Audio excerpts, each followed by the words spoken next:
Hey guys, Max92 and welcome back to another wrap-up. This is a special type of episode. I'm calling these wrap-up bites. This is the first one, and the concept here is basically these are games that I didn't set out to make a wrap-up on when I started playing them, but by the time I got done with them, I'm like, I think I want to talk about this one a little bit. And so they're in here in little segments with less talking points. So the first one here is Metal Gear Solid 2, which I played on the Xbox 360. It's one of the HD remasters. Well, I played the Xbox 360 version on the Xbox One via backwards compatibility. And I don't have footage of this except for a screenshot of, like, I think an end screen or something. So, I don't have footage, but I can show proof to you that I beat the game. It's got this very interesting, twisting story that I feel like if you can still, it's best to be experienced not having any idea what's going on. Maybe kind of knowing about Metal Gear Solid or having some basis in Metal Gear as a franchise, but sort of going into MGS2 entirely blind otherwise. The controls I found were a little bit dated and a little bit clunky, and it caused me some frustration, but like, at the same time, it's sort of this iconic experience that, like, this game was designed to be almost just this way. So, like, it's hard to criticize it that much because it's very much a game of its time that is sort of the best of its kind, pretty much. And honestly, I definitely recommend it if you can get your hands on it, even, you know, just through one of the HD re-release version somewhere.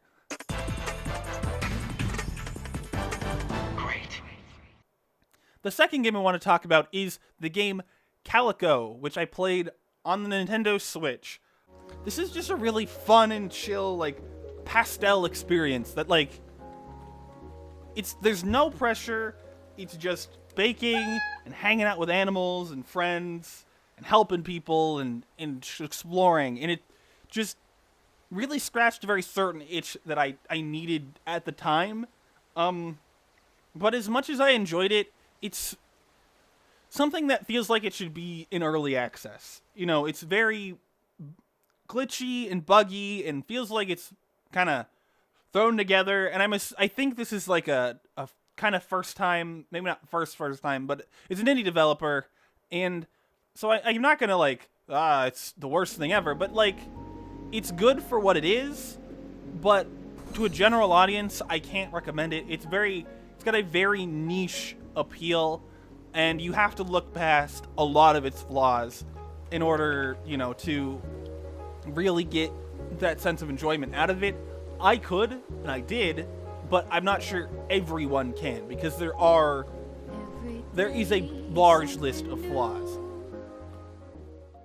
This next game is When the Past Was Around, which I also played on the Nintendo Switch. This game is a point and click. I want to refer to it as the coping with the death of your owl boyfriend sim. It's a very decent point and click with the puzzles that aren't impossible but are challenging. They will make you think. I believe I had to look up a walkthrough a couple times because I got stuck and couldn't figure out what thing I needed to click on to progress. But like, it wasn't a bunch, it was just some. And it's still, I think that the story it's telling and the art that it puts forth is enough for me to recommend the game, at least a soft recommend. The next game I want to talk about is Haunt the House Terror Town, which I played on Steam. It's a game I've had for a while, and I think I originally played it a while back. At least played one of the levels, and I've since come back and played through the rest of the levels. All I really have are some screenshots, which you should be seeing. But it's a very cutesy, spooky little puzzle game where you're trying to scare everyone out of a house and, you know, the way you interact with objects. You know, it's very fun. You finish it in a couple hours. You know, I S-ranked all of the levels and got some of the achievements. it's really just like a fun, quick experience, and I do recommend it if you are interested in that sort of thing. The next game I want to talk about is Bento, which I also played on the Nintendo Switch. It is a little puzzle game where you make lunches. I had to look up a walkthrough all the time for a bunch of the later levels, just because, like, it's just kind of hard. It gets pretty challenging towards the later levels to, like, figure out in what order you need to put the things in the place to make it work. But I really like the premise and the art style, and it's very simple, pick up and play, cheap. And if you're into, simple, fun puzzle games, I do recommend this one because I had a good time with it, and it took me quite a while to finish. But I had a good time finishing it. And the last game I want to talk about today is Antechamber, which I also played on Steam. I don't have any footage except for some screenshots, which you should see while I'm talking. And so Antechamber it's a mind-melting puzzle game. It's basically playing an MC Escher painting. You have to think so far outside of the box to figure out some of the puzzles, but like it's crafted in a way that, like, it feels so rewarding to figure it out. I personally had to look up a walkthrough to figure out some of the stuff because it's like, I have no idea. I am not big brain enough to figure out what I'm supposed to do here. But even with looking up a walkthrough for some of the parts here and there, it's a great experience to do. And like I said, it can be pretty difficult.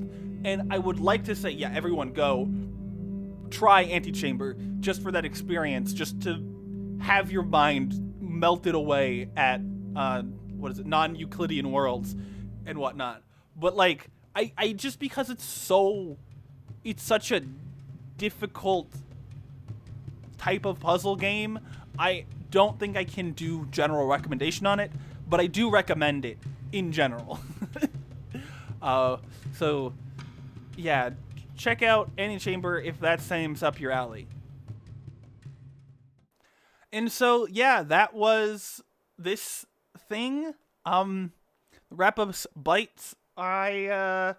This episode was mostly Switch and Steam games that I didn't really record and stuff, and that's probably going to be the most of it. I probably, at some point, should get into the habit, if I'm going to put it in this, going and finding a way to pick up footage, but a lot of the games I played were on Steam, and I still am not capable of getting good recordings out of my computer as it stands right now.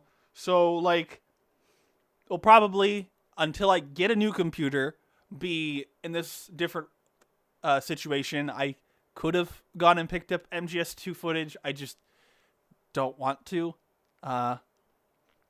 That's the simple part of that. But yeah, that's sort of the conceit of these wrap-ups bites. Games that, I played, I finished, and I wanted to talk about because I feel like there was something to say about them.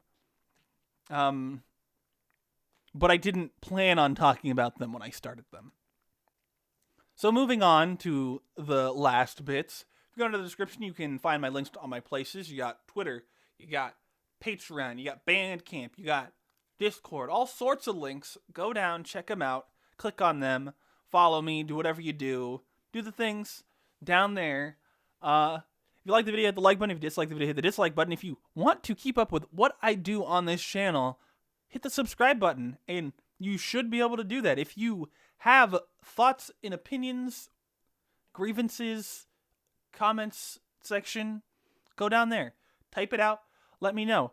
And if you want to show your friends, you can share the video if you would like to share the video. It's a thing to do. Do the things. Do the things. And anyway, thank you so much for watching the video, and I'll see you next time. Bye.